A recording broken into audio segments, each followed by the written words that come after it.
So I just got back from a 2-week long adventure up in the wilderness with my family. Took these llamas, packed up a bunch of gear, basically spent 2 weeks up in the wilderness with the kids and everything. It was quite awesome. I'm sure anyone on alone that's learned to prioritize family and such could appreciate that.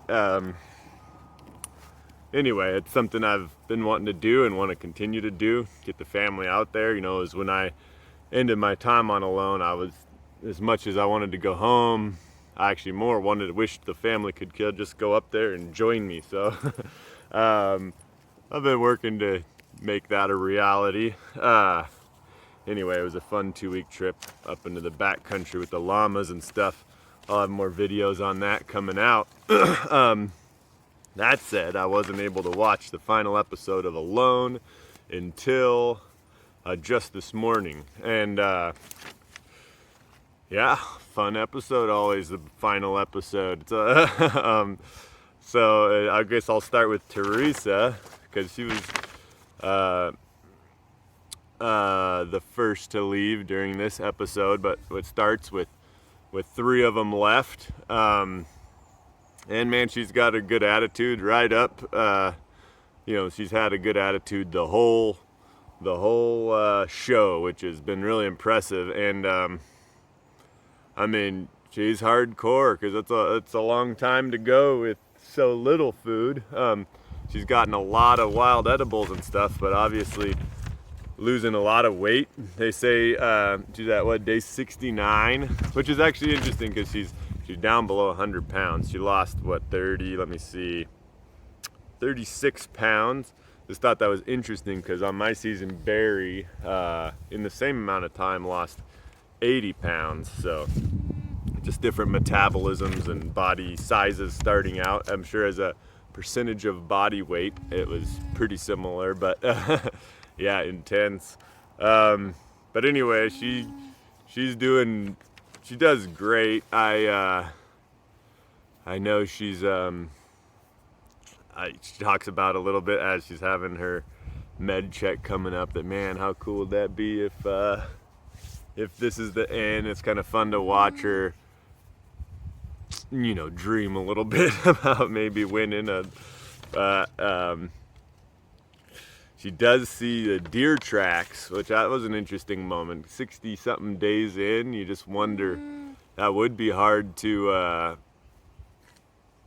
get started that far in. So if you see a deer track 68 days in, like she says, she's like not even sure she can pull her bow back anymore. That's a hard time to have to dig deep and find the ability to do things like, build a blind, or or really make a valiant attempt at hunting. So anyway, she's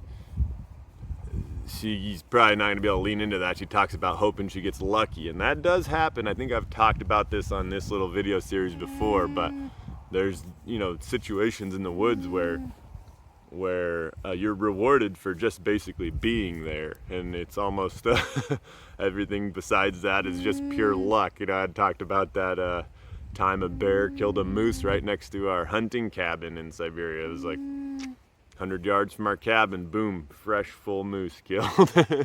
Still warm. And that was pretty, you talk about something like that, that's just lucky. Although, you are out there, so you get some credit for that. But then there are situations more often that you can't just rely on luck. And again, I'd say the hunt on my season of Alone was about as far from luck as you can get. So it runs the gamut out there, and it would have been nice to see her have some golden opportunity, but it wasn't in the cards. So she has to, at 69 days, which is very impressive amount of time, especially for as little as food as she was able to eat. Real protein food. That's an amazing amount of time to be out there and still have a good attitude. So cheers to Theresa. She had one of the best shelters we've seen on Alone as far as like being interesting.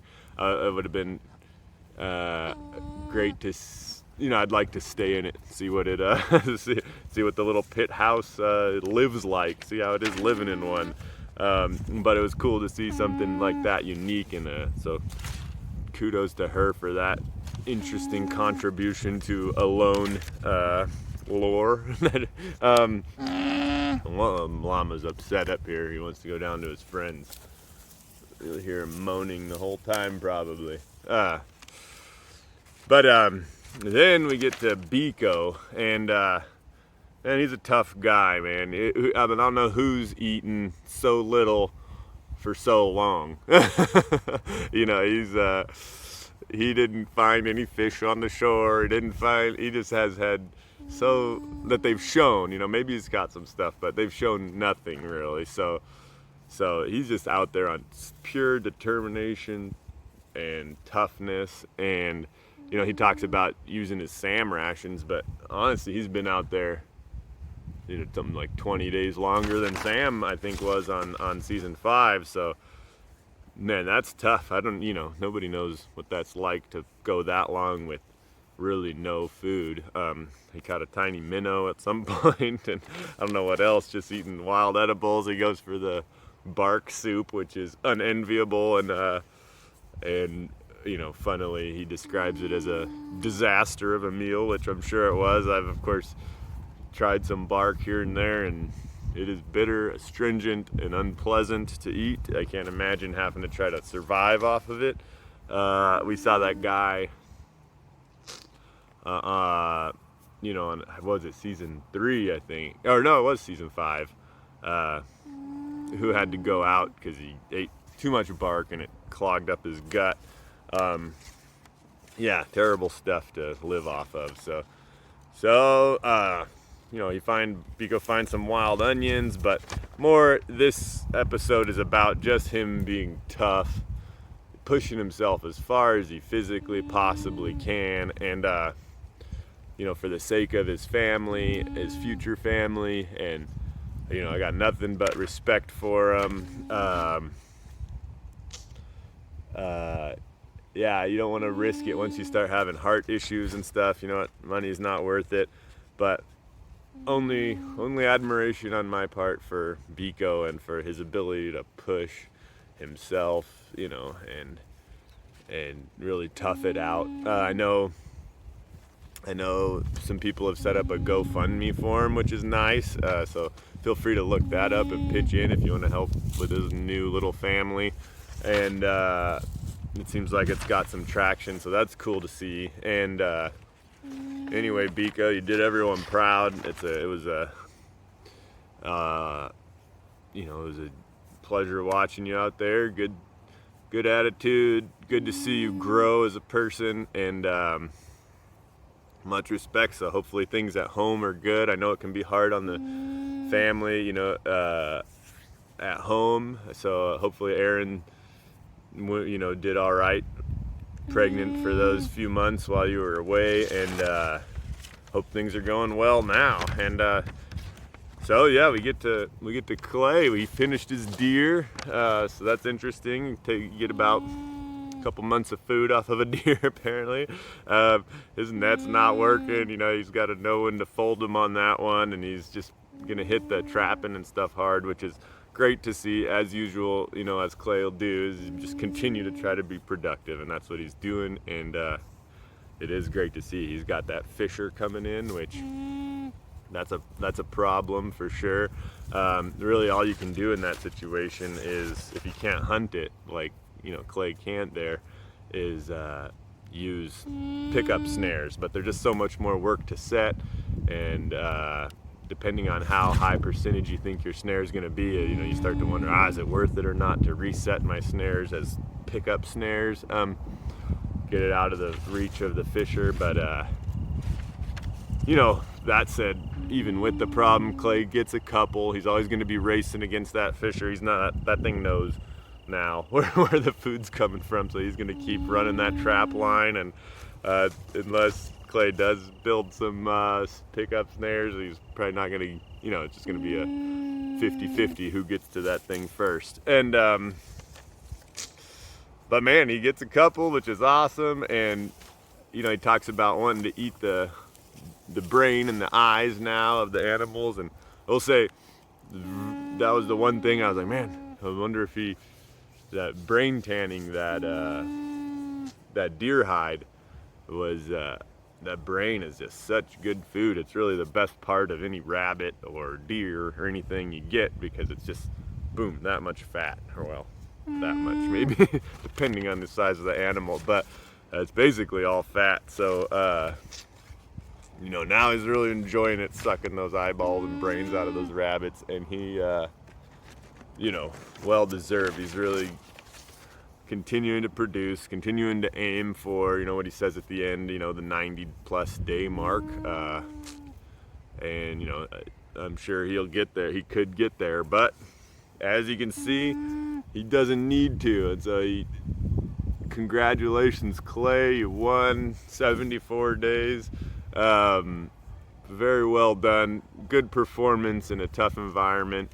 You see I don't know. I just it's really happy to see Clay win out there. I'm happy to see his skills and ingenuity pay off. And yeah, it wasn't easy for him. It was a tough season, tough restrictions, and always just a tough challenge. And he did it. It was kind of a little bit of a bummer they couldn't have the family come out at the end. That's one of the highlights of the show, of course. And even for me, watching Clay, I was like, too bad his family couldn't show up, because you just want to share the whole experience with them. You want to show them around, this and that. I've really enjoyed, the helicopter flight out with my wife. You get the whole view of the whole area you were in that you now know so intimately, and get to be able to share that's really nice. So too bad he didn't get to do that, but really heartfelt congratulations on a well-earned victory. I just wanted to anyway put out this last final video on this last episode. I have to get these llamas all loaded up and ready to give back to the folks that I rented them from. So old Thunder Creek llamas in Boise, really nice people and such awesome animals. I was really impressed. But that's kind of a side note. But if you ever want to do a family trip and you want something to pack your gear, I recommend the llamas. And the Thunder Creek folks are really nice. So if you're in the area, Idaho, Oregon, something like that, do that. But anyway, all that said, season 8 is now over. Now we gotta wait for season 9. It was a great season. It was tough because of the location regulations and stuff. I know it wasn't, a lot of people weren't as excited about it in some ways, but we saw some great skill out there, and especially with Clay, watching him do everything he could to make the best of that situation was really admirable. And it was fun. We had Clay out here a couple weeks ago, and he's obviously good at keeping a secret. And so it was fun to actually watch the show and see him. He did win, and good for him. So I'm sure we'll be meeting up with him at some point in the future again. I enjoyed hanging out with him, and now that all the pressures of NDAs and stuff are maybe off him a little bit, it'd be fun to get back together again sometime. But all that said, hopefully I can get together with a few of the folks from this season. I liked a lot of the folks that were on there, and well, we'll see what happens. But anyway, Theresa, Biko, Clay, congratulations on how far you made it, and to all the other guys that were on the previous episode, same thing. Thanks for a good season, and cheers, guys. We'll be in touch. I'll have some videos coming out, maybe this family trip we had, and some stuff like that. So stay tuned, and cheers.